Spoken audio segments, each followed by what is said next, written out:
It took a lot of effort, but I finally got into the military school that I've always dreamed of. I'm now one step closer to being an actual soldier. Ah! Hey, midget, move it. You're blocking my way. What? How dare he? This rude guy deserved a lesson. Suddenly, a hand grabbed my fist. I looked up. Oh, it was some tough-looking guy with tanned skin and bright eyes. He picked up my backpack and said, "First, you have to know your enemy. He's Eric." Before I could reply to this boy, he walked off. At that moment, the siren sounded, and I quickly got in line. Choose your groups. You have 1 minute. Looking around, I saw two guys looking as awkward as I did. So I shuffled over to them, and we became a group. Oh, but wait. Why did that guy who picked up my backpack team up with that obnoxious jerk Eric? It turned out our groups would be our roommates, and we were placed in room P02, which was right opposite Eric's room.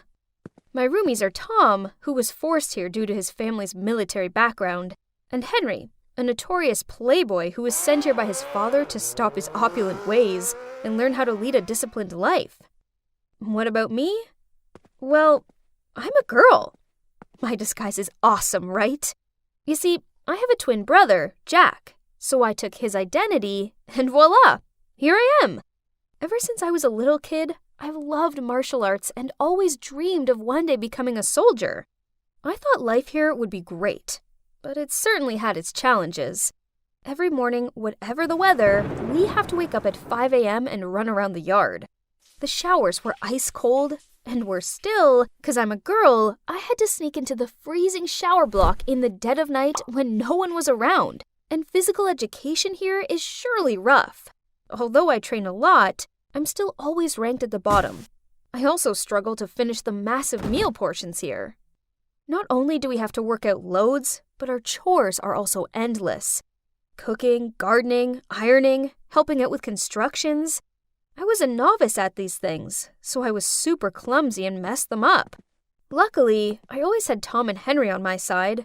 Tom is a nerd, and although he doesn't like studying here, his grades are top of the class, and he gives me the answers to the questions I don't know.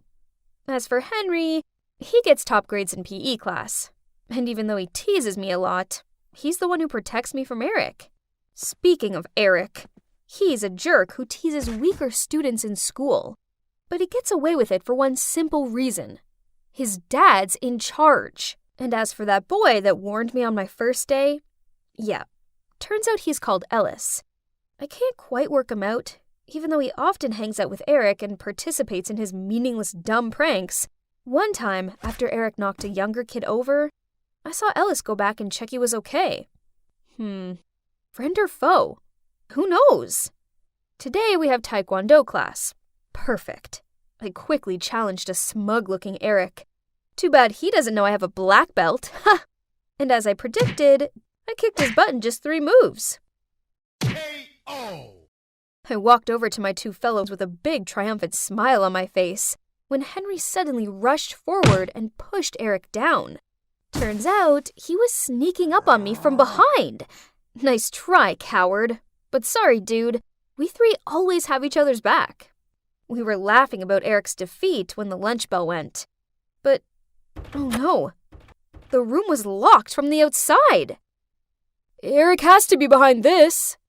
No worries. The food here sucks anyway, Tom said while pulling a bunch of food out from under his bed. Again, Tom? You've already been punished twice this week for sneaking food in here. Suddenly there were noises outside. I went closer to the door to listen when it burst open, and in stepped an officer. I stepped into the corridor to see everybody was gathered around whispering, while Eric was on the ground, looking pale like he'd just seen a ghost. Oh my god. The door of room P01, Eric's room, had weird scratches all over it. It looks like those scratches spell out a word. Jacob. So there's a monster named Jacob. Well, that's comforting. P02! You all missed lunch, so I want 5 laps around the yard. And also 5 points are deducted for bringing in outside food. Ugh. Points deducted again? At this rate, we'd never gain access to the entertainment room. Oh, here we keep scores between rooms. just like in Harry Potter with the house's points. It's quite a competition. At the end of the week, the room with the highest score gets access to the entertainment room. You know, watching TV or using social media are considered a huge reward in this strict school, but it's hard to earn points. Meanwhile, you can get them deducted for any reason. For me taking a shower at the wrong time, to Henry skipping theory lessons, and now Tom and his snacks. Ugh! What does Jacob mean? Anyway, seeing Eric freak out like that was hilarious. Jacob is a name. Don't you see that, Jack? He's Eric's ex-roommate. I heard that he's missing. Hey, Tom, is there anything you don't know? I see. But why did that missing Jacob scare Eric so much? We're never going to get into the entertainment room. It's all work, work, work in this place. Who cares about that stupid room? This weekend, there's a prom at the local girls' school. I have a step-by-step plan for us. We'll sneak into the school milk delivery truck to get there. Then I can finally talk to some lovely girls instead of those aunties in the kitchen. That sounds good. Hey, maybe you'll even find your first love there, right, Jack? Huh, they had no idea. Anyway, the thought of getting out of school for a bit was appealing. That weekend, Henry stole some of the gardener's casual clothes, and then we hid in the milk delivery truck to attend the prom.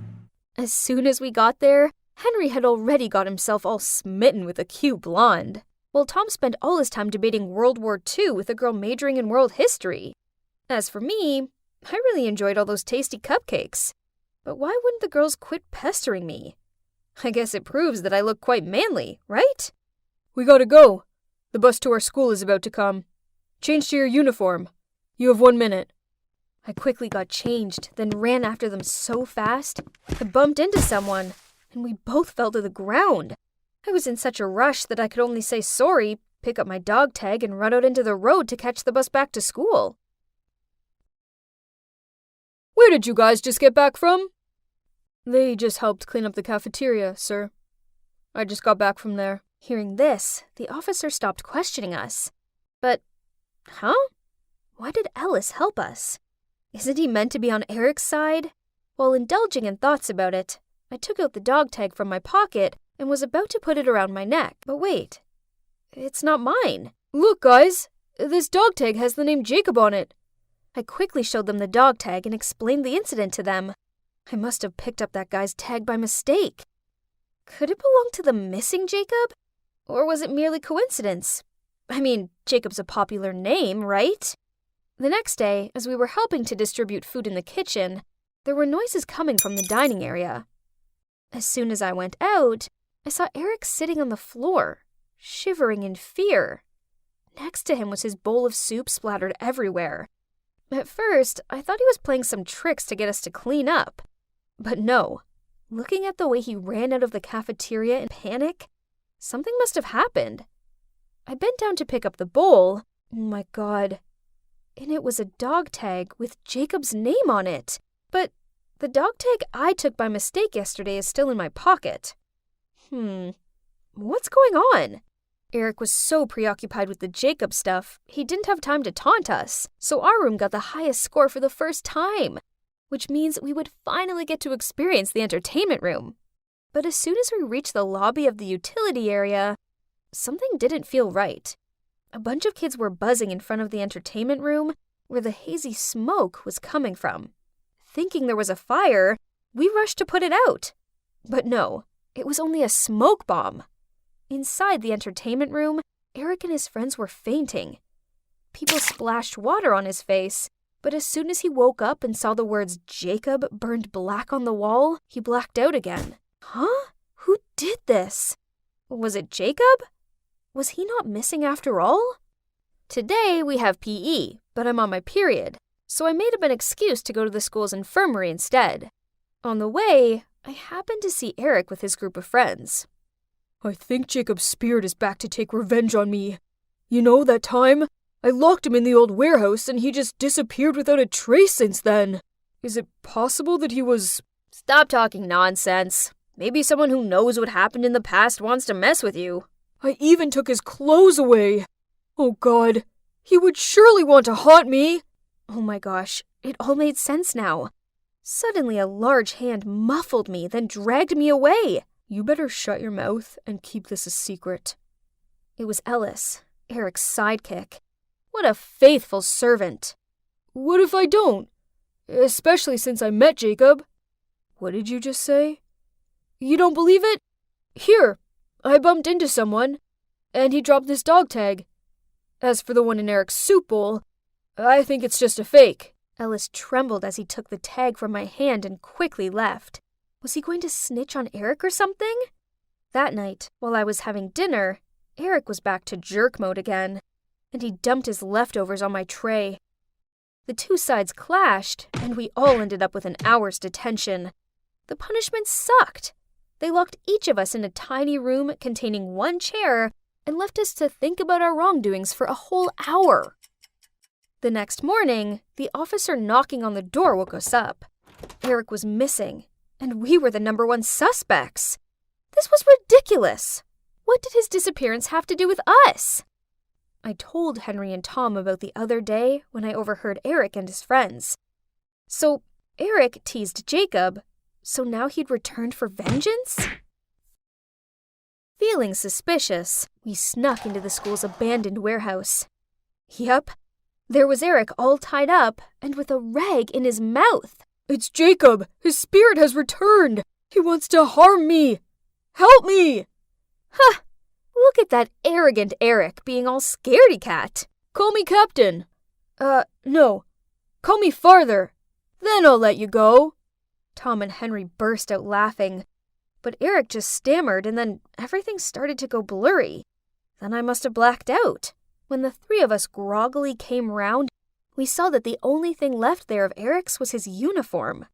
As soon as we got back to school, we heard from the others about how Eric had appeared in just his tighty-whitey. Everyone gloated to see the overbearing Eric lose his face. From now on, he wouldn't dare tease anyone again. But this was the exact same way Eric used to pick on Jacob. So, Jacob did this? Was he back? Actually, I already knew who was behind all this. You dropped this at the warehouse, right? Ellis looked at me surprised and asked how I knew.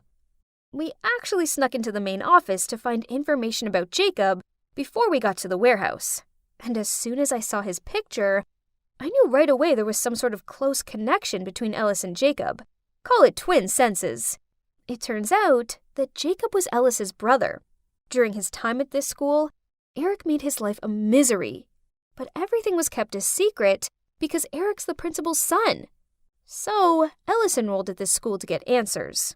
Ellis took the dog tag back and handed over a picture of me with my twin brother. And this must be yours. I picked it up on the first day of school when you dropped your backpack. You remember? Oh my God. Was this for real? I snatched the photo and quickly put it away when I saw an officer approaching.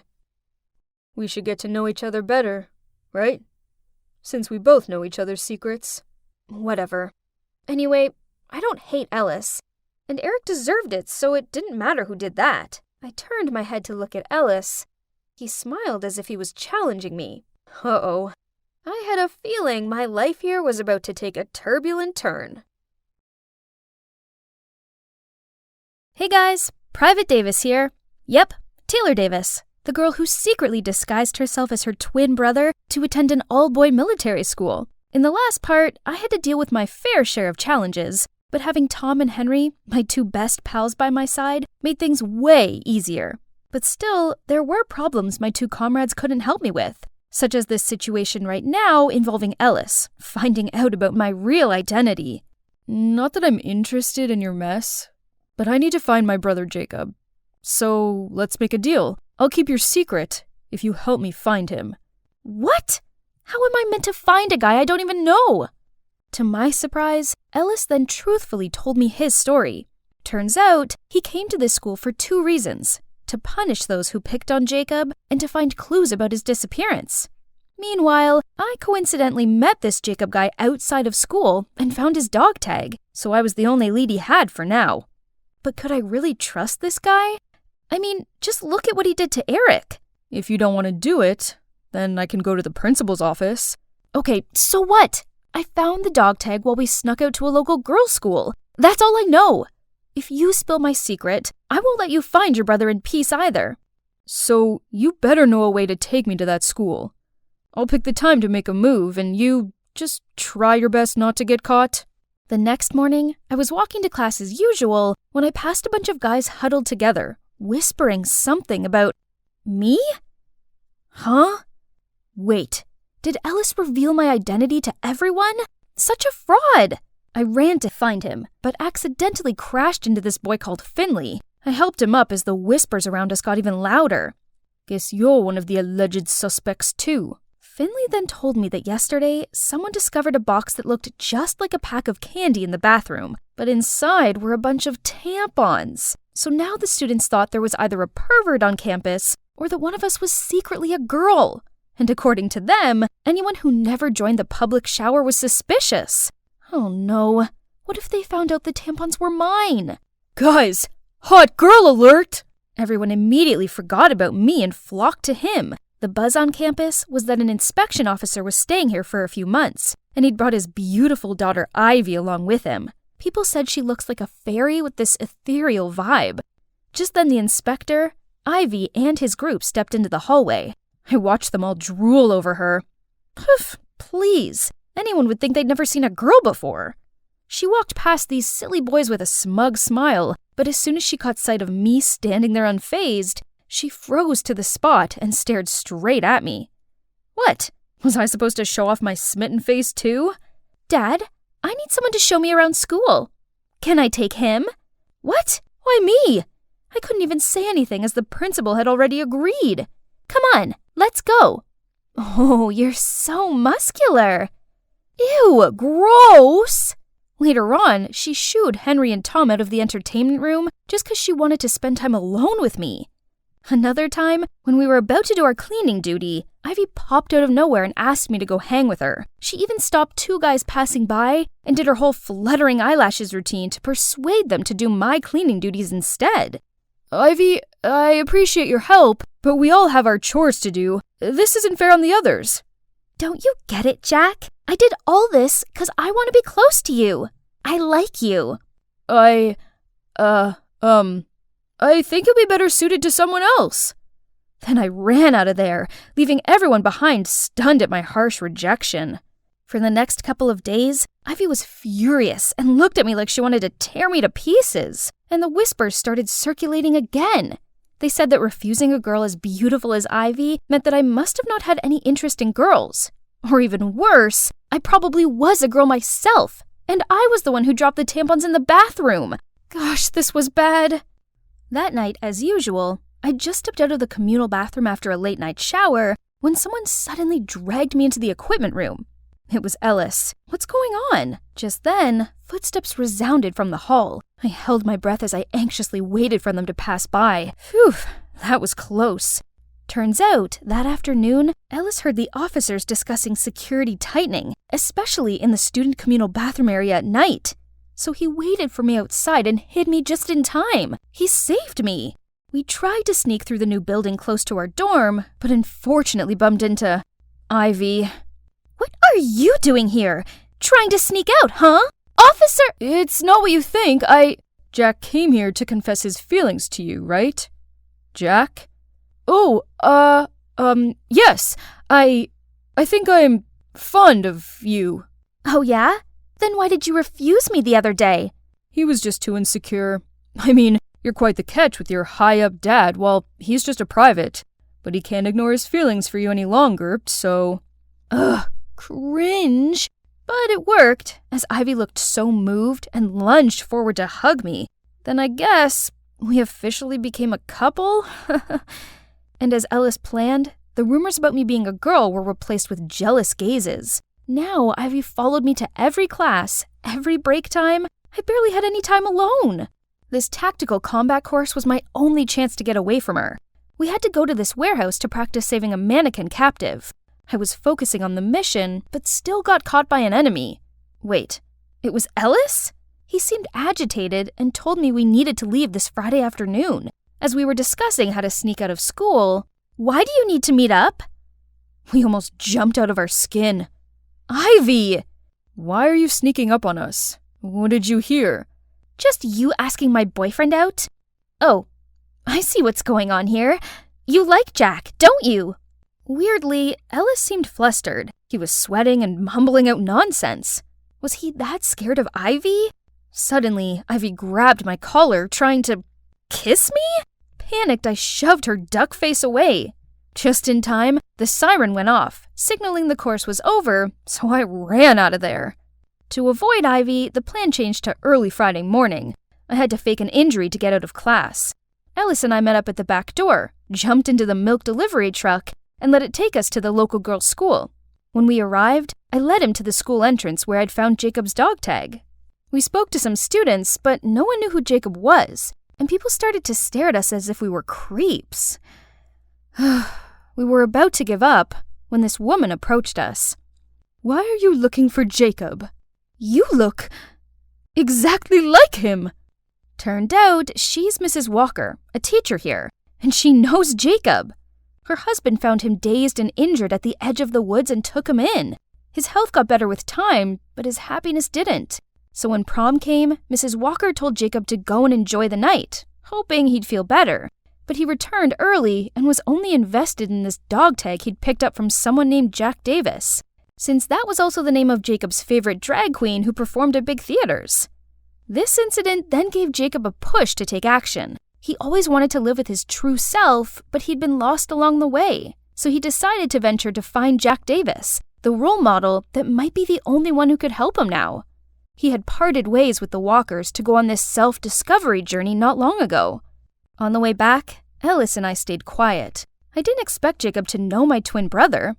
Should I tell Ellis that I might know where Jacob went? But I couldn't just lead him to my home to find his brother, as my parents didn't know I'd disguised as Jack and joined this all-boy military school. If they ever found out about this, I could kiss my soldier dreams goodbye. When the truck stopped, I got off and was about to go back to the dorm when Ellis pulled my hand. You know that Jack, right? Is he your twin brother? If it's true, then please tell me where he is. I'm sorry, but I can't. I've got homework to do. Then I left as he called after me. The next day, I tried to avoid Ellis, but he was ahead of me. He was desperate, but I just shook my head. You selfish fraud! Right away, Tom ran to stand between me and Ellis while Henry defended me. What, you want to become the next Eric? Get lost, you jerk! Oh no. I tried explaining to them that Ellis didn't mean any harm, but they didn't listen and just pulled me away from him. I felt so bad. For that whole day, I kept thinking about what had happened. Ellis was right. I was selfish. He might never see his brother again because of me. I had to go help him. But when I got to his room, his roommate said he'd already taken his annual leave to go find his brother. Oh no. He must have figured out my home address somehow. I gotta go home, but how to get out of school? It wasn't milk delivery day. As I was thinking, Tom and Henry approached me, asking why I was acting so weird. This was it. I guess I shouldn't lie to them any longer. Guys, I have something to tell you. I'm actually a girl. Then I told them why I came here in the first place, how things got entangled with Ellis, and now he went looking for my house as his brother might be there. I waited for them to be mad, but instead, they smiled gently at me. That's a pretty big secret to carry. Girl or boy, this changes nothing. You're still our friend. They were not angry with me. I felt so relieved knowing that I didn't have to hide anything from them anymore. Now I just needed to figure out a way to go home. We can handle this. Go wait near the back gate. And I did. Just in time, the fire alarm went off, and all officers guarding the gate ran to that direction. A few seconds later, the back gate suddenly opened and the CCTV went off, and I just slid through easily. Luckily, I arrived home before Ellis did. My heart was pounding when I knocked on the door. Then Mom and Dad opened it. Needless to say, seeing their daughter dressed as a boy soldier was a huge shock. I quickly explained to them how I'd secretly taken Jack's place, and their faces kept turning darker and darker. How could you lie to us, then illegally enter an all-boys military school? What were you thinking? Right then, Jack, my twin, rushed down the stairs. He immediately got what was going on and backed me up. Mom, Dad, this has been Taylor's dream ever since she was little. This is dangerous. If you get caught, you could be sent to a juvenile center. Pack your bags and quit the school right now. In that heated moment, Ellis barged in. Jacob? Jacob! Are you here? Where did you hide him? I tried to calm him, but it was no use. The whole scene was chaotic. Then suddenly he stopped dead, staring at the stairs. Huh? Someone else was here. Someone with silky, long hair, a beautifully made-up face, in a super pretty dress. It was Jacob. He apologized to my parents for his brother's behavior. Then we all sat down as he told us how he realized from a young age that he was interested in feminine things. So he used to sneak into his mom's closet and use her clothes and makeup. One time, his parents caught him and they were so worried about his deviant behavior, they forced him to attend military school, hoping to straighten him up. But of course, he didn't fit in there and was fed up with being teased by Eric. So when he saw a chance to run away, he did so without hesitation, cutting off all ties with the school and his family. Luckily, the walkers found him in the woods and took great care of him. Still, it wasn't enough. He needed to discover his true self, so we came to Jack's. I beg of you, don't make me go back home again. I can't stand the disappointed look on Mom and Dad's faces. I just want to be myself. I know it must be hard, but you gotta go home and face your parents. Once they know how you truly feel, they'll understand. Mom, Dad, I'm sorry for being so reckless, but being a soldier is my dream. Please give me a chance. I can't let you do it. But you can have till the end of the semester to pack your stuff and say your goodbyes. That's it. Just then, I heard footsteps outside. It was Ivy. What was she doing here? You tricked me. I already knew there was something weird going on with you and Ellis. But you're a girl? Lucky me, I had your whole secret recorded here. Let's see how my dad punishes you, fraud. This is bad. Ellis and I jumped into his car and drove back to the school immediately. But we arrived back to an unexpected situation. The principal, aka Eric's dad, was already packing his things, and a strange lady with a stern look was sitting at his desk. Wait, did this mean we had a new principal? Yep, turns out the inspection officer came to school to investigate our principal on allegations that he'd been condoning his son's mistreatment of other students. And it was none other than Ellis here who had been gathering up evidence to help him. Then what about me? Well, in return for Ellis's assistance, the officer decided to let me stay and study here. In fact, the new principal even had some other plans. Finally, it's the end of the semester. Whew! And you know what? Our school now officially welcomes female students, which means I'm legitimately the first girl in school. I'm so grateful for our new principal. Meanwhile, me, Henry, and Tom are still the best of comrades. Obviously, nothing could ever stand between us. And of course, my parents are okay with me staying since I don't have to hide my real identity anymore. About Jacob, he actually listened to Jack's advice and went home to talk to his parents. They were shocked to see him like that, but as he poured his heart out to them, they decided to slowly accept the real him. As for his brother, Ellis, we went through a lot together, and now we're best friends. There might be some sparks between us, though, but I don't know. Let's just wait and... Ugh, who's calling at this hour? Orla, your sister is having a wedding this weekend. Make arrangements to attend.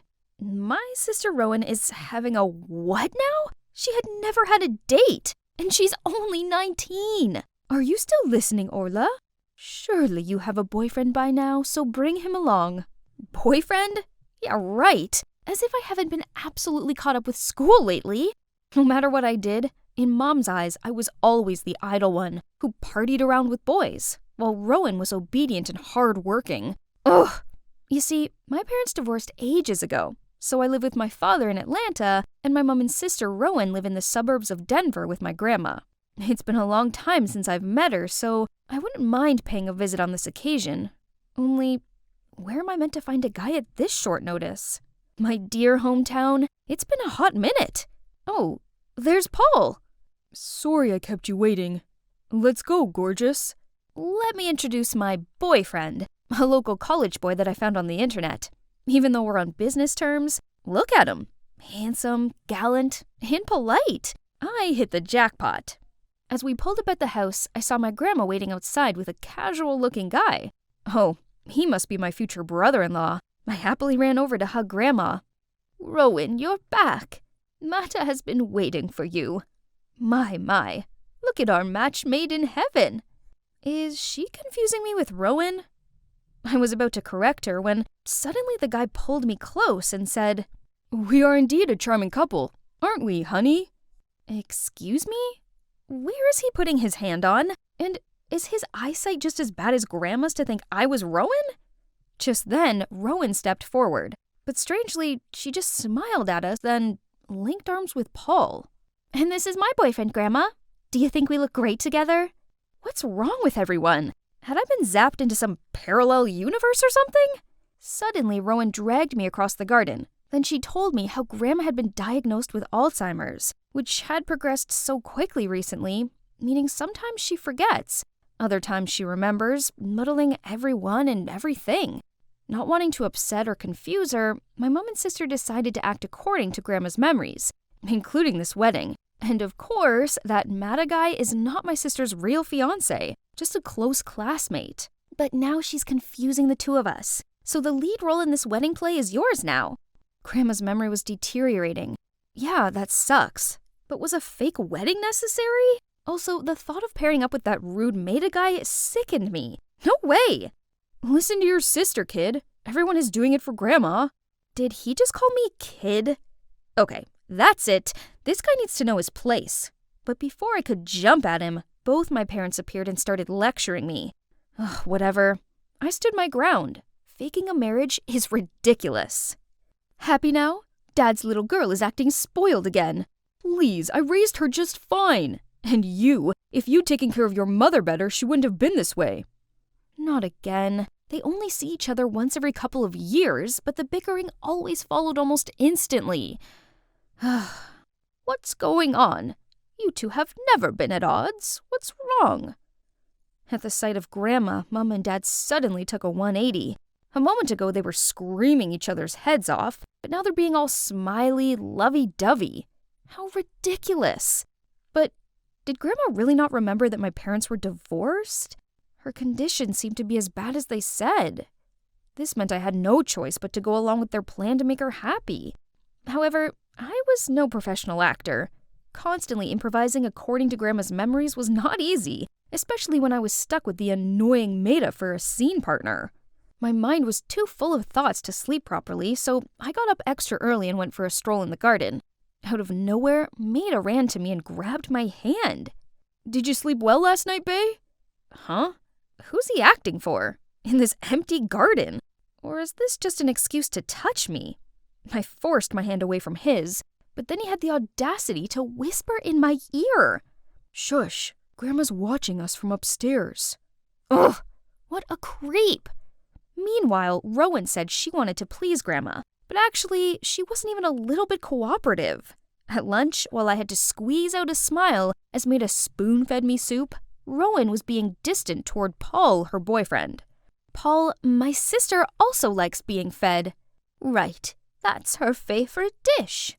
Paul got the point right away, so he scooped up some soup and gave it to Rowan as Grandma watched expectantly. But for some reason, my sister seemed irritated, shoved his hand away, and said she's allergic to it, which was some total nonsense. Grandma was obviously discontent hearing that, then stood up to leave the table first. What's the matter with you, Rowan? You didn't have to look so annoyed in front of Grandma. Why can't you just work with Paul? That's how Rowan's always been. She's shy and couldn't open up easily to strange guys as you can. What did she mean by that? Before I could reply, Dad came to my defense. "How can you say that? Isn't Orla trying her best to play her part and not make Grandma suspect a thing?" "Oh, so you two are doing great, and we're just ruining everything?" There they go again. Usually Rowan and I would just stand there and watch, because only our Grandma can stop their fights. And this time was no exception. As soon as they saw Grandma, my parents immediately turned around and held each other's hands. Mata was just as quick when he grabbed my arm as well as Grandma's, and then invited us for a walk. Hey, who are you? Why are you being so friendly to us? Oh dear. It was only a few seconds ago, and her memory of him had already vanished. I immediately said Maida and I went to the same college and he was visiting me. I thought that was it, but no. Speaking of college, she immediately asked why we were home when we should be at school. The whole family froze at her reaction. My parents carefully mentioned the wedding to see if she remembered anything, but she snapped. How can you talk about marriage when my 2 grandchildren are still of school age? Have you two lost your mind? So, the next morning, I had to go to the university with Rowan. But the cherry on top was riding this tiny pink bicycle together per Grandma's order. This was embarrassing, but how can we refuse? She only recalled the old memories. So I wandered around here all day waiting for Maida and Rowan to finish their classes. Suddenly, I spotted Paul with some girls. Hey, what are you doing here? Oh, Orla. I'm just giving directions to these freshmen. Actually, I'm waiting to pick up your sister. Wow, Paul seems to have a real crush on Rowan. I have to help my timid as a hare sister seize the opportunity. I took Paul to the lecture hall just as class was wrapping up, then pushed Rowan towards him, wished them a happy outing, and quickly pulled Maida away to give the couple some space. Finally, I could go home. But just as we reached the college gate, we saw Dad helping Grandma come this way. Seeing my face turn pale, Dad immediately explained that Grandma thought today was my first day of college, so she insisted on coming to pick us up.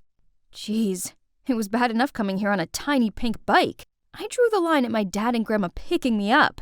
I wasn't a preschooler. I was assigned to tidy the football field. It's my turn on duty today.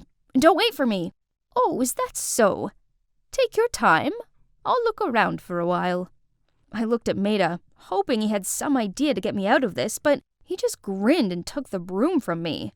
Come on, let's clean up this place. I was only gonna fake cleaning a bit, but turns out Grandma's the most meticulous supervisor ever. Orla, there's some trash over there. Look closely, honey, there are dry leaves in the corner. Then, you have to wipe these stains with a wet cloth. As soon as she went away, I lay on the field, panting with exhaustion. Aren't you tired? Oh man, I'm already drained out. Can't imagine how bad it's gonna get for me at Grandma's age. Poor her. It's scary how one day we might forget our family. Birth, aging, sickness, death, these are things we can't change. Orla, but one thing we could do is cherishing every moment with our loved ones as these times are special. I was so wrong when initially I considered Maida as an impolite, annoying person. His deep thoughts made me feel comfortable enough to pour my heart out about my family.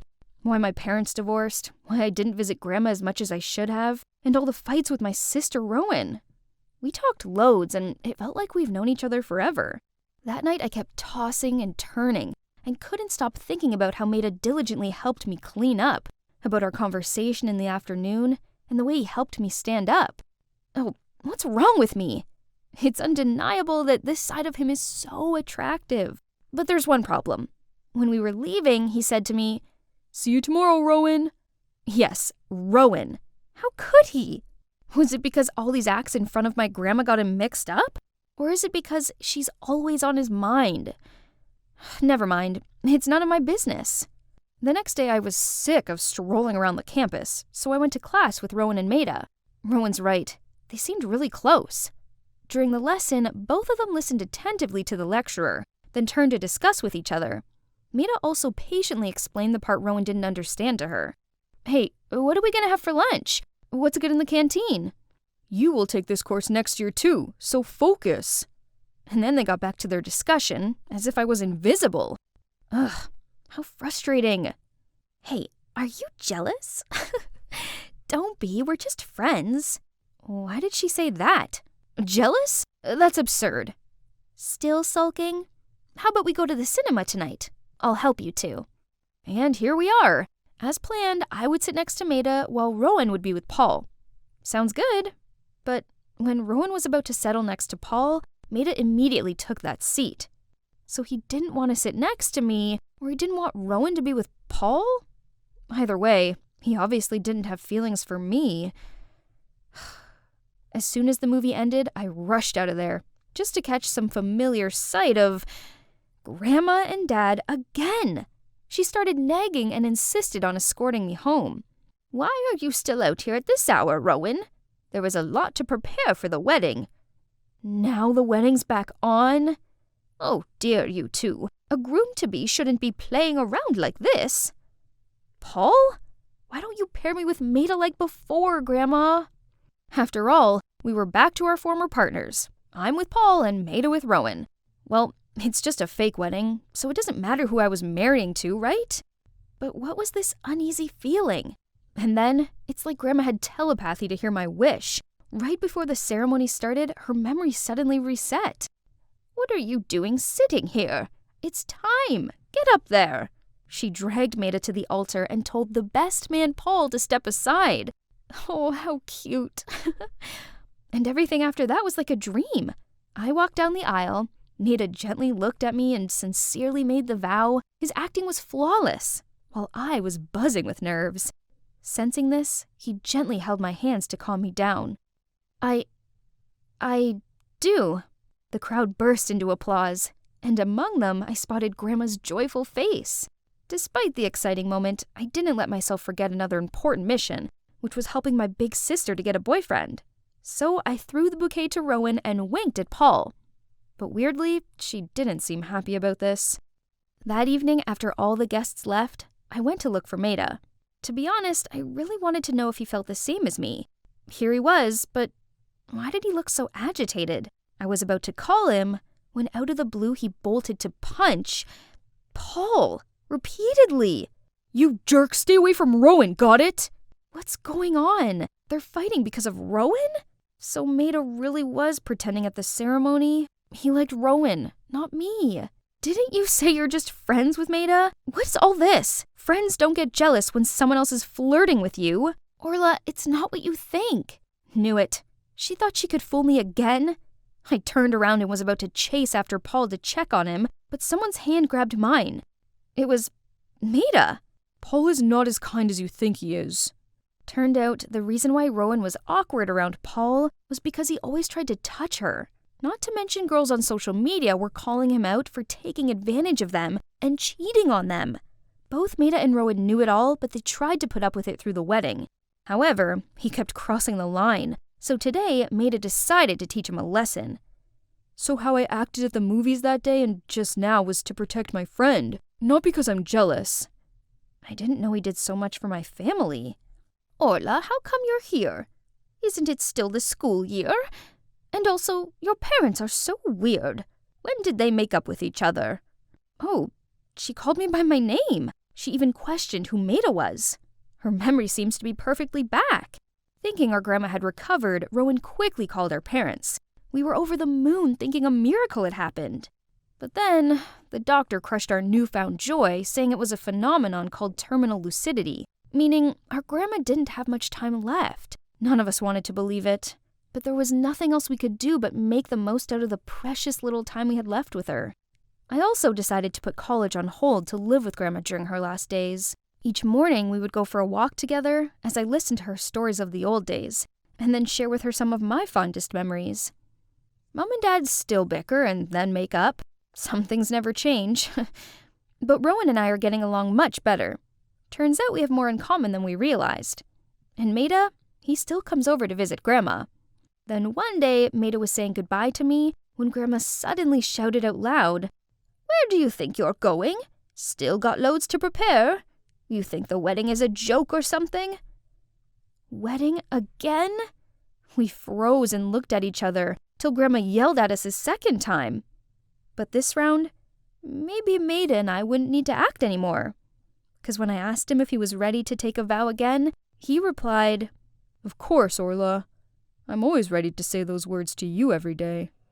Hello, hallway. Hello, classmates. I, Taya, have finally returned to school after 3 months. What the what? What's with everyone's goggled-eyed looks? The boys were all slipping off their chairs. Had I morphed into Jenna Ortega at the summer break or something? Oh, turns out there's a new girl standing behind me. Are you the new student? Let me show you around. Oh, boys, weren't they forgetting something? Their existing girlfriends, which they were only with because of me.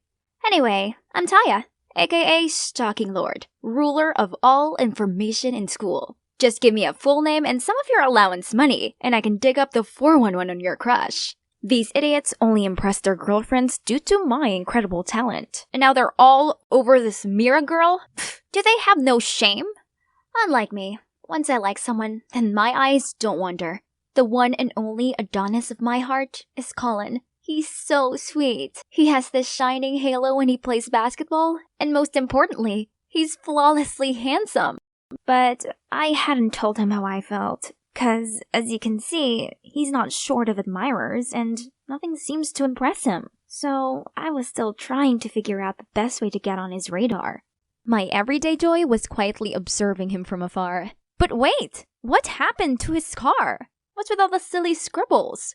Finn, the troublemaker, and his minions were standing nearby laughing at my Colin. Ugh! Those notorious rebels, for some reason, seem to thrive off tormenting poor Col. So you're a vandal now, huh, Finn? Look who's talking. Oh, I see. The new team captain? Finn threw the spray can at Col, then left. Why isn't Colin doing anything? Maybe he doesn't want to rise to such petty idiots? Then let me handle this. I know exactly what his Achilles heel is. A few days later, I secretly put a small box in Finn's locker and watched on as his minions gathered around excitedly gawping at it. They too must be amazed that their big man's finally getting a love confession time, huh? Finn smugly opened the box but then freaked out and threw it in the air. The cockroaches escaped and ran rampant across the hallway.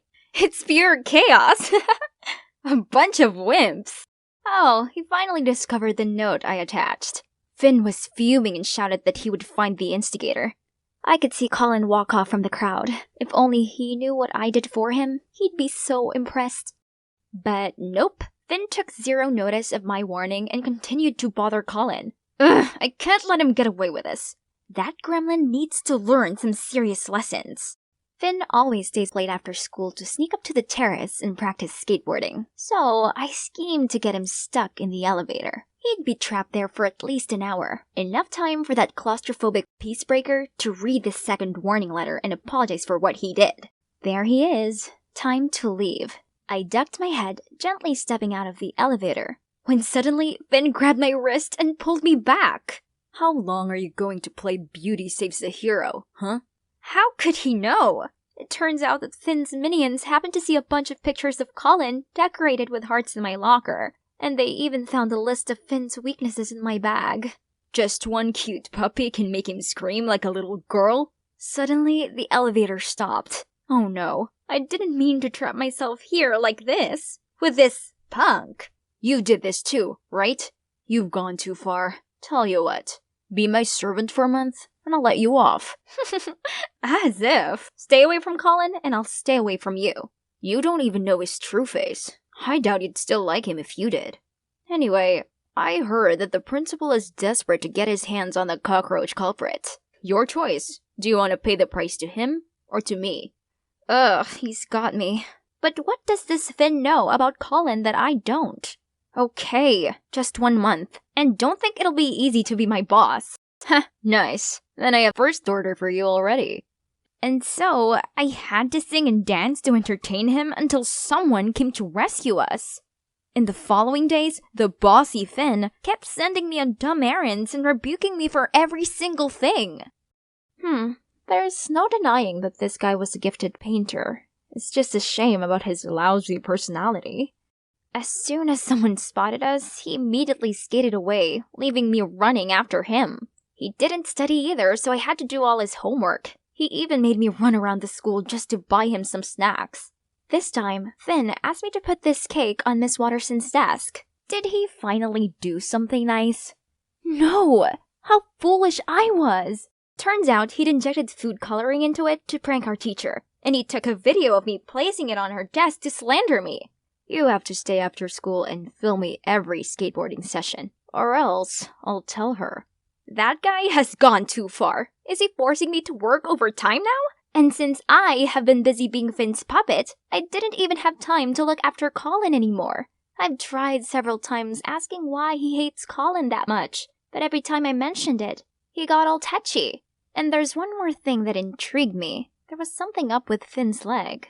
Hey, Does your left leg hurt? It's perfectly fine. Don't act like we're close. Why do you have to be so sensitive? No wonder no one likes you. Oh, please. Being liked by someone like you would be a nightmare. The only girl on my level in this place is Mira. She's sweet and gentle. Besides, she's only been here 5 minutes and she has already established an art club. He can't compare the Little Mermaid to Princess Merida. We're basically just different. Heard you're the one who knows everything at school, right? Find out about her for me. It might be your last mission. For what? Are you going to put her in trouble too? Well, this proves that a know-it-all like you doesn't know anything about me. It's just like you don't understand your Colin at all. Just give this to Mira. Remember to do it in a private place so she doesn't feel awkward. Oh, he even drew the card himself. This side of rebellious Finn really surprised me. But come to think of it, if Finn was too busy with love, he wouldn't torture me anymore. Under Finn's instructions, I went to school early the next day to find his muse. As soon as I saw Mira, I immediately chased after her, but was she talking to Colin? Why did they look so sneaky? I don't get it. Why do you want to hide this? I've just transferred here. I don't want your harem bothering me. So in front of others, just pretend we're strangers, okay? Fine. See you after school then. I'll pick you up. Okay. See ya, honey bun. What was that? Are they dating?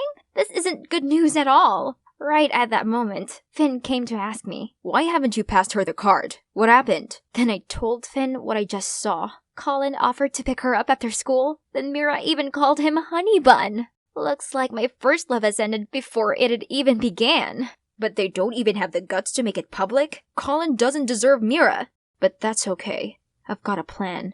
So according to his scheme, basically, we needed to separate them. Then I'd take Colin, and Finn would take Mira. That day after school, I assisted Finn in flattening Colin's tires. I know, I hated causing trouble for my beloved Colin. But this is the only way to give Finn an opening to offer Mira a ride because she was in a hurry to get to her ballet class. The day after, Finn helped me draw Colin as a partner for my chemistry project. During class, I was super excited and nervous when sitting next to my Adonis. Until I noticed Colin writing something to Mira and leaving it on her lab table. I immediately dragged Finn to steal the letter. Don't forget, today we have to pick Tommy up. And Mom asked what you wanted for dinner. Was their relationship progressing this fast? Colin had already introduced Mira to his family. We couldn't let the two just simply meet up like that, so we stalked and followed them to a preschool. Upon catching sight of them with a little boy, Finn suddenly blurted, "What? Don't tell me that boy's their son." No, it's just Colin's little brother. Tommy, age 5.5. Favorite color? Green. Favorite food? Ice cream. Anyway, my eyes itch seeing them happy with each other. Let's sabotage them. So, we kidnapped the kid. Oh, it's not as bad as you think. We just took him for ice cream without telling Colin and Mira. That kid doesn't look worried at all. Why be worried? You saved me from those boring two. So, Tommy, do you know that Mira is having dinner with your family tonight? Yeah. Mira, she stays at our house every day. What? Another chocolate ice cream, please, then I'll talk. I gave him a new cup of ice cream right away. This kid was smart. Well, she stays with us because she's our cousin. What? Why did she call Colin Honey Bun then? Maybe because Mom calls him by this embarrassing nickname all the time. Right at that moment, Mira rushed into the ice cream shop in panic. So, you guys are cousins? Why hide it from everyone? It's because she's afraid people will find out that her parents are bankrupts. No, that's not true. Don't listen to that kid. Yes, it is. I heard you telling Colin all about it. Okay, that's the reason. But please, don't tell anyone about this. I quickly said that we would agree if Mira went on a date with Finn. The guy looked shocked. Didn't think I could be so quick-witted, huh? Surprisingly, Mira smiled and said she didn't mind going on a date with Finn anyway. She always thought he's kinda cute. Huh, so everything is just that easy? That means my servant life will finally end here. Only then did Colin rush over. Tommy, why are you here? Oh, I just got lost so they saw me and bought ice cream to calm me down. They didn't kidnap me at all. Oh, Tommy. So that's how Mira and Finn got their first date. The deal between me and Finn is considered to be over then. But why do I feel so empty instead of relieved? Suddenly, something hit my leg. Aren't you supposed to be on a date? I knew my servant would still be waiting for the boss right here. Turns out, their date was a bit odd. Mira didn't seem to like Finn's antics, and Mira's neediness wound Finn up. So this is definitely their last date. I laughed out loud, but Finn quickly stopped me. How about you and Colin? Still don't have the guts to confess? I may have successfully protected my Adonis, but I don't know why. It's like there's something that keeps holding me back from confessing. Finn immediately took me to get a makeover. He's a very enthusiastic consultant and seems to be very knowledgeable about Colin's tastes. When seeing me in the new dress, he even said I looked cute. Okay, where had rude Finn gone? What do you think of me and Colin becoming a couple? What do you mean? I mean, you used to say that Colin was terrible and all, but now you're willing to help us get together. Actually, he's not that bad, and I'm doing this for you. You like him, right? Yeah, I like Colin, right? Why did my feelings seem vague? What had gone into my head? The next day at school, when I appeared in front of Colin with my new look, he seemed impressed. And you know what? He even suggested going on a date with me. Yay! But I'm not sure I can last a whole date in this tight dress and super inconvenient high heels. During our date, Colin was just as sweet and caring as I expected him to be. But weirdly, it didn't move me at all. Is it 'cause I'm too focused on keeping balance on these stupid high heels? Taya, do you want to be my prom date? If he'd asked me this a month ago, I would have leaped in joy and sung out yes. But right now, I just stood there, silent. I see. I really like this version of you, but your previous look might suit you better. You seem more comfortable and carefree around Finn. Oh, Finn. I didn't realize he has always been on my mind till now. I'd longed to be free of him, but now he's all I could seem to think about. Curious, I asked Colin why Finn didn't like him, and I finally found out the truth.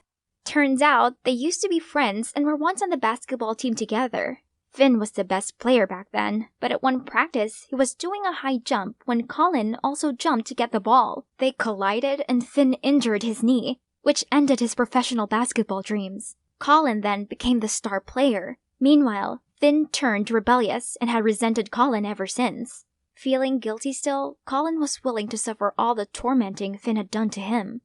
That's why Finn always caused you trouble. He still got me a makeover, though, to match your style and become a thing with you. Oh, that explains why you seem to be exactly my type. He knows me too well. But, Taya, you like Finn, right? If so, you should go and tell him. That hit me hard. Maybe I've been trying to deny it the whole time, but I really did feel the most comfortable around Finn, and I miss hanging out with him. But he seems to like someone soft and girly, like Mira. Guess you're gonna find it out for yourself. So I gathered all my courage and came to the skate park to find Finn. He saw me from afar. Hey, how was your date? You look the part. I didn't expect you to be back this early. I know about the secret between you and Colin, and how you lost your opportunity of becoming a professional basketball player. If my bestie hates him, I hate him too. Actually, I don't hate him. I just hate how useless I am. Don't talk about yourself like that. You know that you're really talented, right? You're the first guy I've met who can skate, paint, and, well, is good looking at the same time. Be more confident, will you? You know, no one's ever seen nice things like that in me before. But this doesn't matter, 'cause you like Colin. I did like Colin, but we realized we're not actually a very good match. After an awkward silence, we both raised our voices at the same time. I think... Oh, you go first. I'm listening. I think I like you. Well, that was I was about to say. Let me be your servant this time. I'm still waiting for the day my mom says, "It's all fake. We're millionaires. This was just to teach you to be humble." But I know that'll never happen. And I'm still humble. But humble as in humble background. Hi, I'm Addison from Colorado. Ever since my dad passed away when I was 7, we've been broke. And Mom got irked whenever I asked her for money. So going to this kind of expensive summer camp seems pretty far-fetched to me. Suddenly, somebody snatched the flyer out of my hands. It's Katie and Candace, the resident mean girls. Girls, are you ready for the trip yet? New hair, new nails, new clothes, all checked. What about you, Addie the baddie. Oops, sorry. We forgot that a poor loser like you could never afford to join in. I forced back tears as they burst out laughing, then left. Addison, are you okay? Don't listen to them. I can help. Stay away from me, Layla. Rich kids like you would never understand. I flicked her hand away and ran off. Let's see. Mom's getting ready for her night shift and didn't seem in such a bad mood. Maybe now is my chance to drop the question. Mom, I need some money for the school camp. It's the last chance to— We can barely afford the rent this month. Do you know that? Find a way to make money yourself instead of begging me, will you? At this age, and you're still so unthoughtful. Unthoughtful? Have you ever been thoughtful of me? I hate how freaking poor our family is. And more than anything else, I hate you. I ran straight to my room, packed a backpack, and quickly left the house. It's already 2 a.m., and this snowstorm is only getting worse. I ignored dozens of calls from Mom. There was no way I'd return to that house, ever. Oh, it's freezing. I rummaged through my backpack for my mittens when— Oh, Alice in Wonderland, my favorite book. The most beautiful moments in my life suddenly came rushing back to me. It was when my dad read me bedtime stories every night. I'd never forgotten his gentle eyes and warm voice. As I turned the pages in hopes of distracting myself from this storm, my phone notified another call from Mom. I have to tell her not to bother me anymore. Hang on, hospital? My mom had an accident at work? I quickly got on my bike to go there, but the barreling storm threw piles of snow against me. I couldn't see anything. Ah! Is it morning already? Contrary to yesterday's blizzard, everything looks as fresh as spring now. But where am I? Suddenly, a giant acorn fell and broke in half, in which there was a piece of paper. Welcome to Wonderland? Am I dreaming? Wake up, Addison! Mom needs you! Stop wasting time daydreaming like this! Just then, there was a shrill scream. Intruder! Restrain her! Suddenly, 2 strange men in uniform grabbed my arms, forced me over to a tiny rose arch, and made me go through it. I peered around feeling awestruck. I was in a huge greenhouse, and a well-dressed man was waiting for me. Hello? I'm Edward, the King of Wonderland. Welcome to my kingdom. Dad? Is that Dad? He looks so similar to my dad that I almost blurted it out. He welcomed me warmly with a table of lavish food. I hadn't eaten since last night, so I couldn't help but dig right in. Only when the clock chimed, I became aware of reality. Mom! I needed to get to her. I immediately asked King Edward for the exit. This land is beautiful, but a monster rules its gate. I don't know how you got here, but if you want to leave, you'll have to bring that monster 3 valuable items. 3 items? I asked. Yes. Let's see what that is. Then Sir Edward approached the glass door and spoke out loud. Mirror, mirror on the wall, who is the most handsome of them all? Your Highness, you are the most handsome, the most elegant. We wish to be as perfect as you are. Yeah, if I was you, I'd wanna be me too. Now tell me, in order for Addison to leave here, what are the required items? To escape this land, she must acquire 1 fair lock of Rapunzel's hair, the scarf of Red Riding Hood, and Aladdin's magic lamp. Complete this quest before the clock strikes midnight, or be stuck in this world for an eternity. What? Are you serious? Where am I meant to find those things? Don't worry, I'll send Arthur, my close bodyguard, to accompany you. Just then, a tall, handsome guy about my age appeared. Hey, little girl, there's no time to waste. We need to leave now. Then he threw me a set of clothes and told me to change. After that, we went through the same gate as before. Only this time, it no longer led to a red rose garden, but an underground sewer system.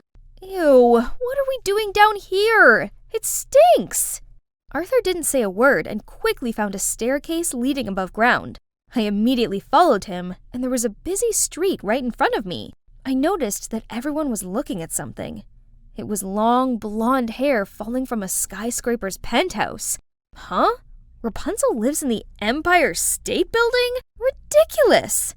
We quickly walked over there, but it was guarded very strictly. How can we get in? That's why I told you to wear this. So we easily blended in with the maids and waiters and entered the tower. Wow, I've never set foot in such a luxurious house. Who are you? Startled, I turned around to see Rapunzel in the Grimm's fairy tales standing right in front of me. But wait, why does this girl look familiar? Layla, is that you?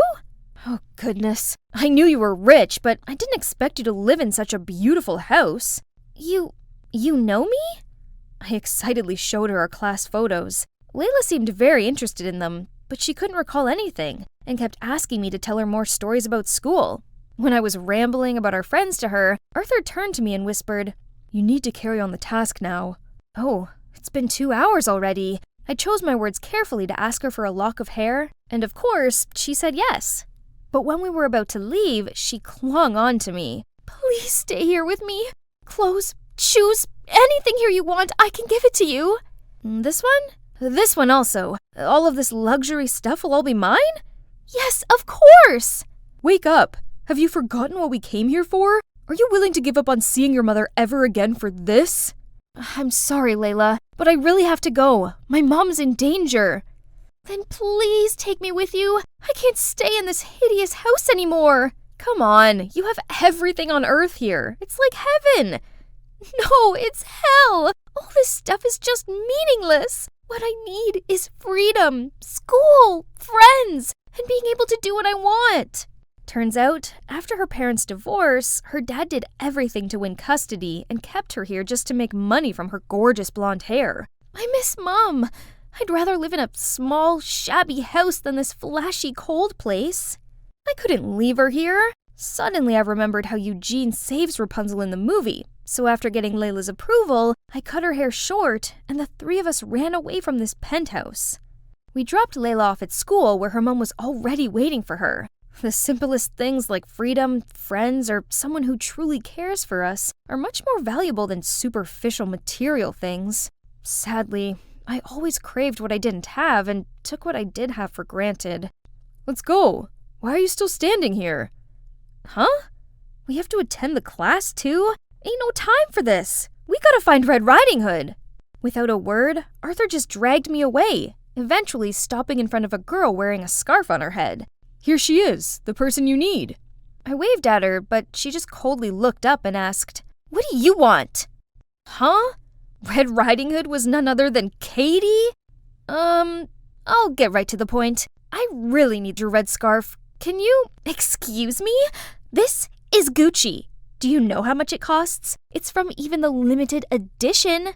Look at you. You probably don't even have a dime to your name. Yeah, it is true, but I really need this scarf. I'll do anything you want. All right. Hope you don't regret saying that. Right after that, a luxury car came to pick us up. We stopped at an apple farm, which was familiar to me as it was where my mom worked. Well, I want to bake an apple pie for my mom, so pick me a box of apples. Remember, you have to do it alone. Your friend's out. My mom can even pick an average of 12 boxes a day, so one box was just a piece of cake.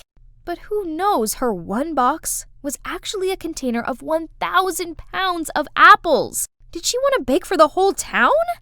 Oh, I'm exhausted. Who on earth could pick apples under this scorching heat for hours?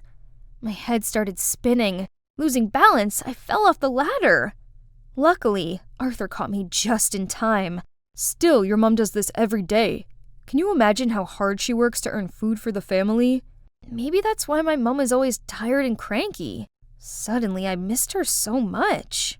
I finally harvested enough apples and brought them in to exchange for the scarf. But Katie still made me choose the 10 most perfect apples out of them. No matter which ones I chose, she gave a dissatisfied scowl. This apple is not okay. Neither is this one. It has a 2-centimeter scratch. You're too much. It's all the same. No way! Everything for my mom must be the best. She's sick and I need a perfect pie for her. Then Katie told me that when her mom was pregnant, she found out she was sick. The doctor advised her to terminate the pregnancy for her safety, but she refused and risked her life to give birth to Katie. Hearing that story, my eyes just naturally welled up with tears. What now? Are you tired from this little bit of work? No, I just miss my mom so much. I really want to get back to her. I realized that even Katie, the heartless, mean girl, still loves her mom this much. Yet, All I do is ask and plead with my mom. I'm such a terrible child. If you love your mom that much, you know what to do from now on. Help me deliver this gift to your heroic mother, will you? And here, take it and complete the mission. Finally, we've arrived. Our final destination is a museum. Arthur said that there will be a secret room with the magic lamp, but getting the key to that room was already a hassle. There were security lasers all over the place, so we broke in through the ventilation system. Arthur tied a rope around my waist and then slowly dropped me down where the key was. Just a little more and I got it! But as soon as I touched the key, a drop of my sweat fell, causing the alarm to go off. The guards rushed in from the door, but fortunately, Arthur pulled me up in time. We got out of the ventilation system, but this place was like a maze. Then Arthur pulled me to hide behind a wall. Little by little, his face was getting closer and closer to mine, and my heart was pounding like crazy. Suddenly, the whole wall behind me moved. Turns out there was a secret staircase leading down to the basement, and it took us no time to find the room. Huh? Where's the magic lamp? Arthur approached the only object in the room. It's a projector. He turned it on, then on the white wall appeared the image of my mum, being tired after a long day of work. But when she got home, she still came to check if I was sleeping well. The image of her waking up early to make me my favorite breakfast. Above all, she totally knows about the camping trip and is trying to work overtime so I could join it. Time is running out. You should hurry to go back and hand in these items. I tried to regain my composure, quickly wiped away the tears, and left with Arthur. I'll be back with my mum soon. I'm back! Please take me to the gate. Suddenly, a chiming sound got me frozen. I'm sorry, but time's up. You failed the quest. But why worry? It isn't so bad here. You'll have everything you could ever want. At any cost, please lead me to that monster. I don't need anything else. I just want to be with my mom. I've been thoughtless all this time. I can't leave her when she needs me most. Actually, there is no monster here. It is the greed, selfishness, and ingratitude inside of every one of us. But I can see you already defeated your monster and learned the lesson. So, you can go back to your mom now. Huh? Everything was so bright. Where was I? Honey, you're awake. Thank goodness. Someone squeezed my hand. It was Mom. Mom told me how she'd collapsed at work due to overworking. Then she found out I'd fallen off my bike in the snowstorm and knocked myself unconscious. Here you go, sweetie. My mom placed some money in my hand. Now you can go on the camping trip. I'm so sorry for upsetting you, and I promise I will work extra hard so you don't have to go without. I burst into tears and shook my head. I don't need it. I don't want you working overtime and putting your health at risk for me. Having you healthy and by my side is all I need. Mom, please forgive me for everything. As we pulled apart, I noticed someone standing in the doorway. Arthur. Turns out it was Arthur who rescued me in the snowstorm. Thank you so much. You're my knight in shining armor. Anytime. I'm just glad you're okay. I mean it. I wouldn't have completed the tasks without you. Huh? What tasks? Looking into his dreamy eyes, I honestly felt like he'd been sent by my dad to help me learn from my mistakes and be grateful for what I had. Never mind. I'm just glad you're here. How's it possible that I've never set foot in a place this close to me before? It's kind of dark and eerie. If only it was covered in flowers, then it'd totally be a Disney castle. Oh, someone's here. I went to say hi, but she didn't seem very welcoming. Stay away from this spooky place before it sucks the life out of you, young girl. So that means you're not working here anymore? The maid just shook her head before she hurried off. Here comes my chance. Hey guys, Jocasta here. And this Dracula-esque castle is none other than Mr. Joseph Williams. Are you wondering who that is?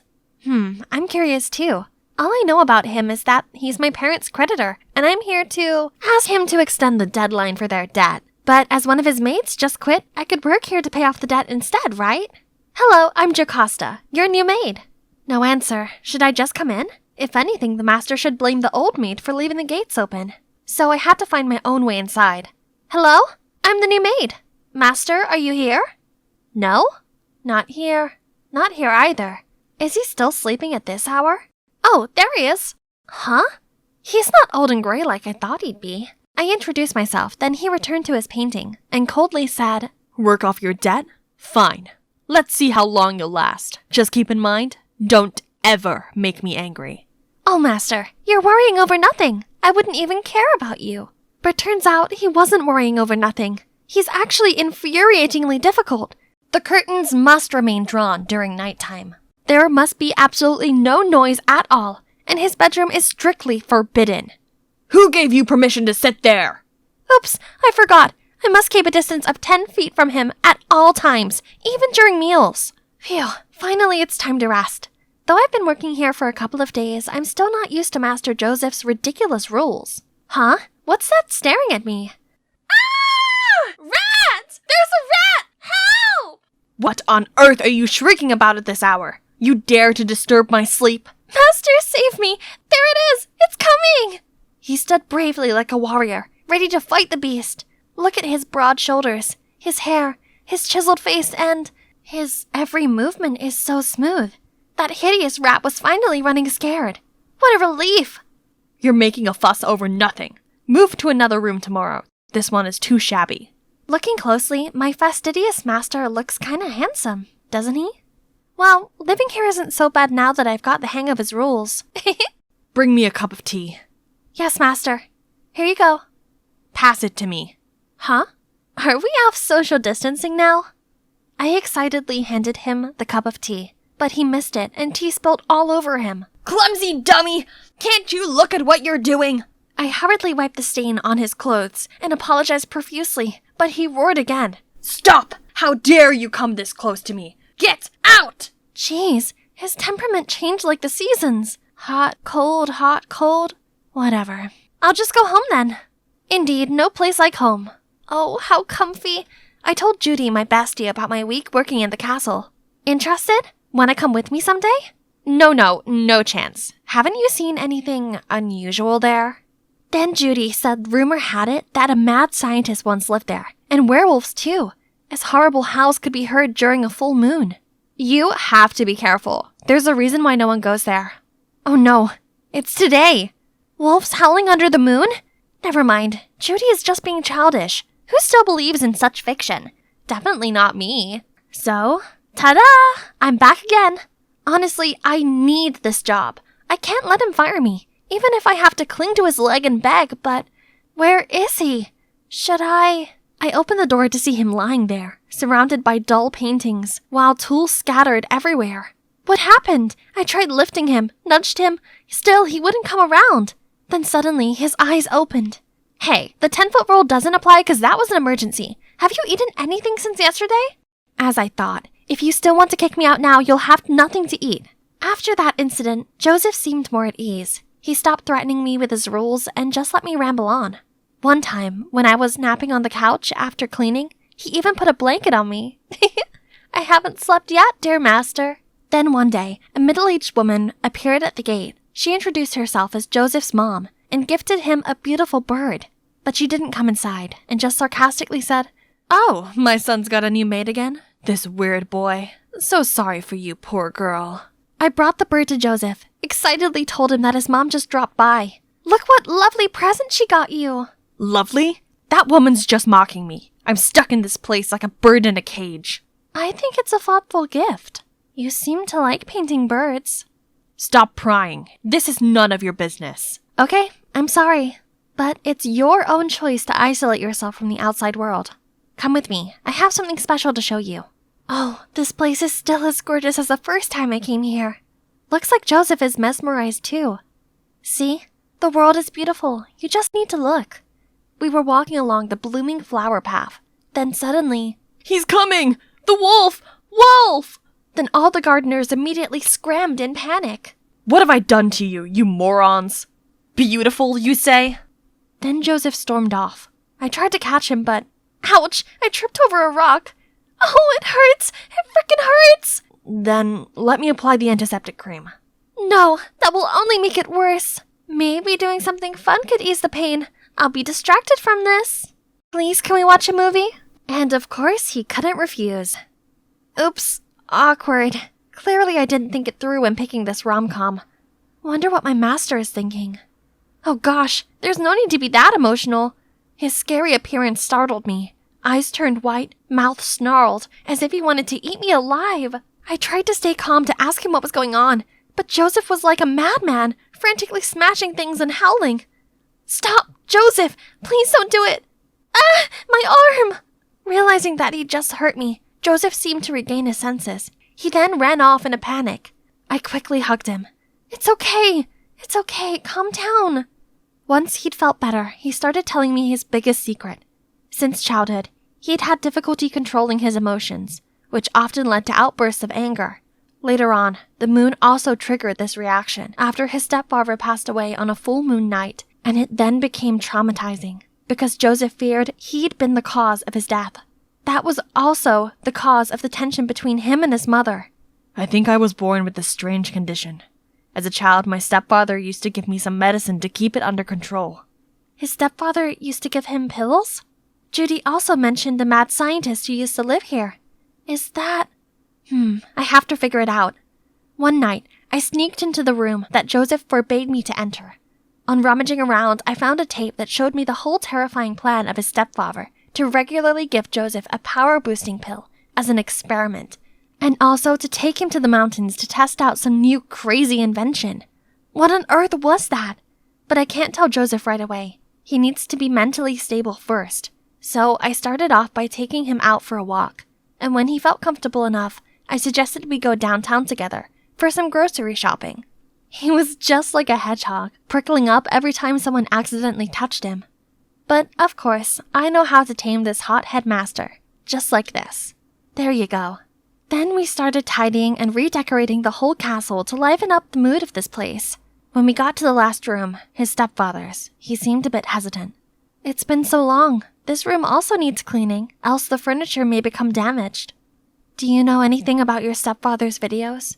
How do you know? Then Joseph searched for a memory card, then gave it to me. I was so scared that I hid it and never dared look at it. I wanted to destroy it once, but on second thought, it contains the last images of my stepdad, so I've always kept it here. Huh? This wasn't what I meant. So there's another video apart from the ones I saw. This may shed light on everything.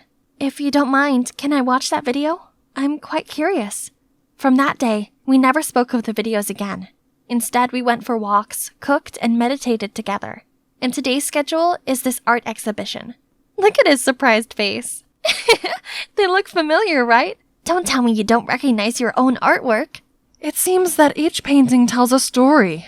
I can't wait to know who the artist is. They must be an experienced and profound person. I knew it. These compliments will help him erase his own self-doubts. Back from the exhibition, we noticed a delicious smell coming from the dining room. Who could that be? It was Joseph's mother. Joseph seemed surprised by his mom's presence, but I wasn't, because I was the director behind the scene. In fact, I secretly asked her to organize that exhibition. Watching the video cleared everything up. On that moonlit night, the mad scientist took Joseph to the mountains to test the effects of a super power-boosting concoction. But when he saw Joseph reacting abnormally, he panicked and ran away, so the accident happened. It wasn't Joseph's fault. He was, in fact, a victim. I told Joseph's mom the truth beforehand, which led to this touching reconciliation.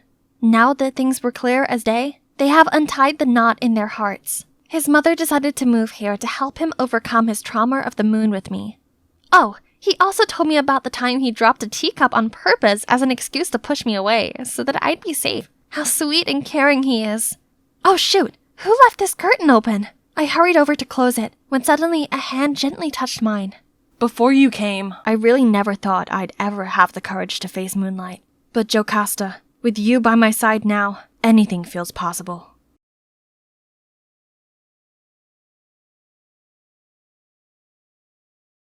Hi guys, I'm Alex. I'm a 24-year-old guy who's married to my high school sweetheart Ariel. Even though we haven't had kids yet, Ariel stays at home and I go to work. Sounds blissful, right? Wrong. You see, my once cute and loving wife is now a total grumpy control freak. Don't get me wrong, I still love her very much, but, well, who am I kidding? I'm just the henpecked husband who never dares to oppose her. No longer am I a free man. Instead, She insisted I follow her rules, and I swear she makes most of them up as she goes along. No going out with friends. No overnight trips away, even if they're work-related. Dinner is not allowed outside unless I take her with me. No talking to work colleagues on social media.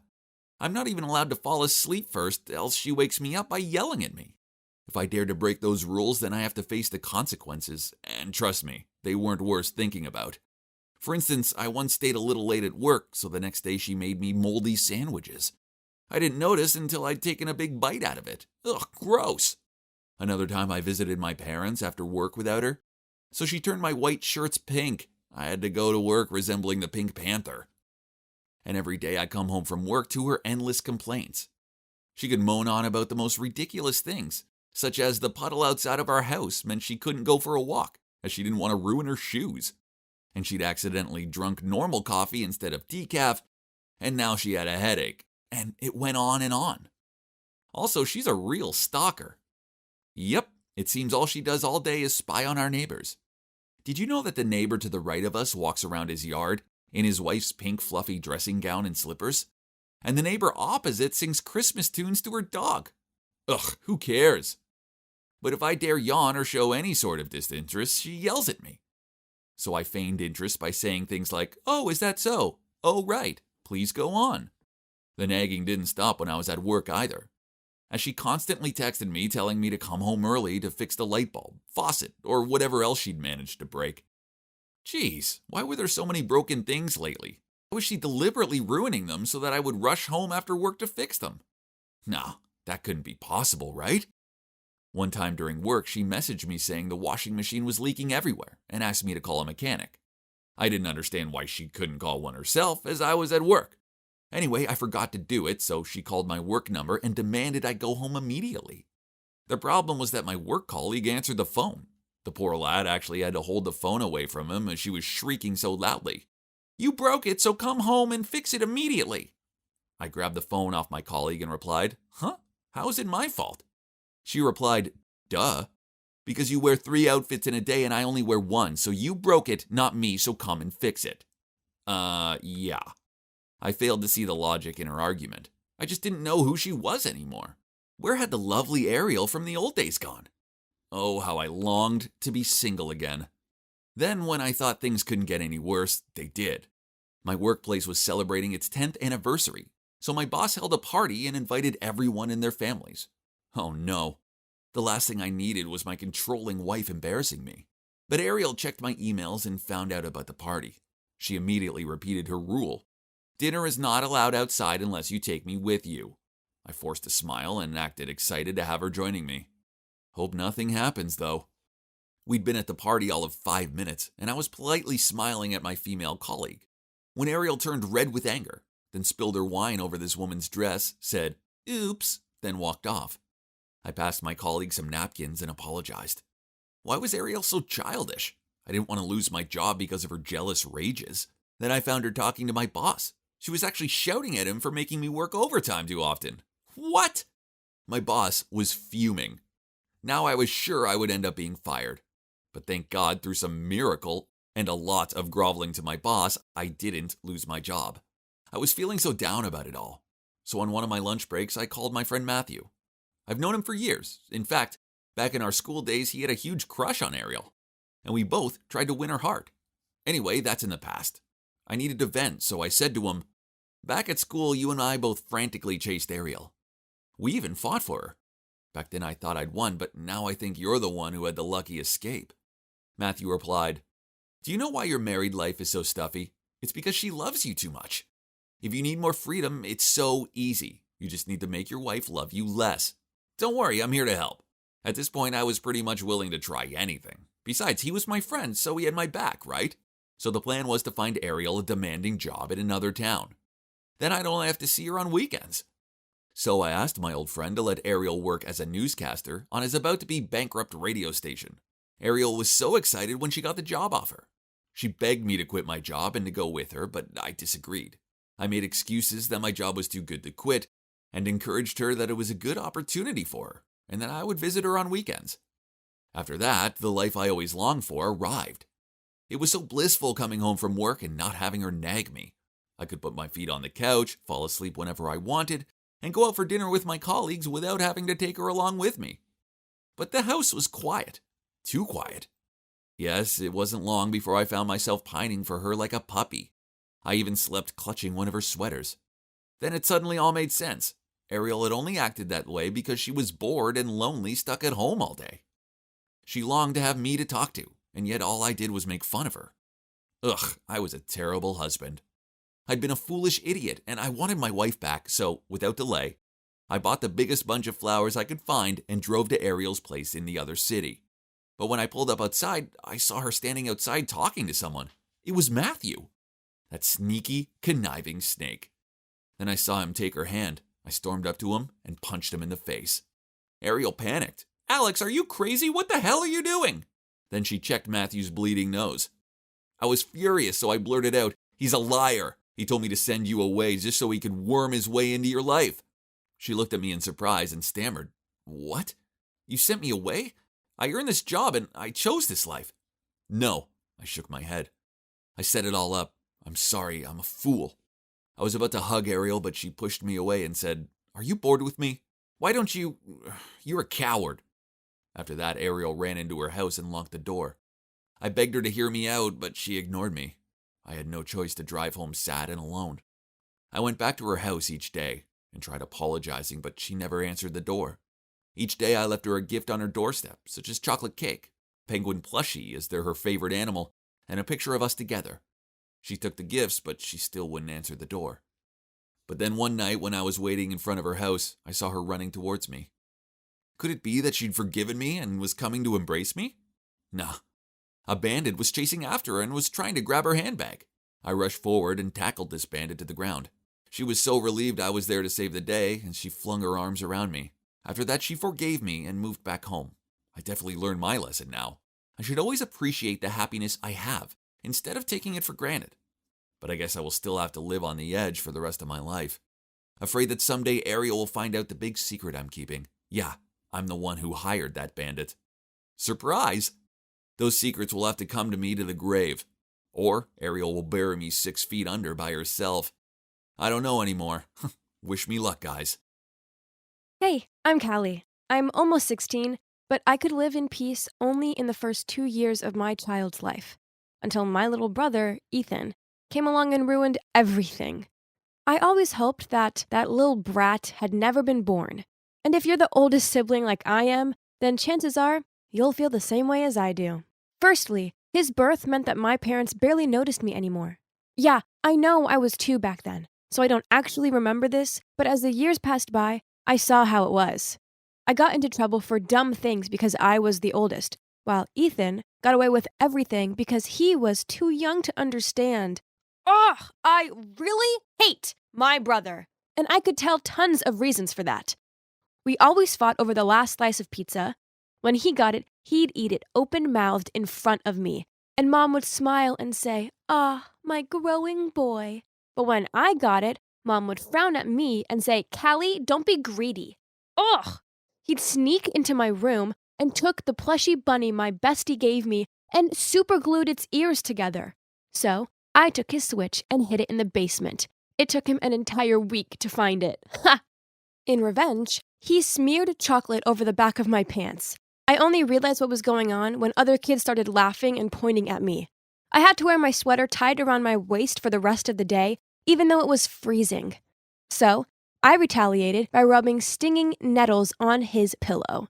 The next morning, his face was bright red, and he couldn't stop itching. It was so funny. It was also a photo shoot day. So much to his protests, a makeup artist spent ages applying makeup on him to cover up the redness. He looked so ridiculous. You see, my dad's a politician, so sometimes we have to appear in photo shoots where we look like a loving, harmonious family.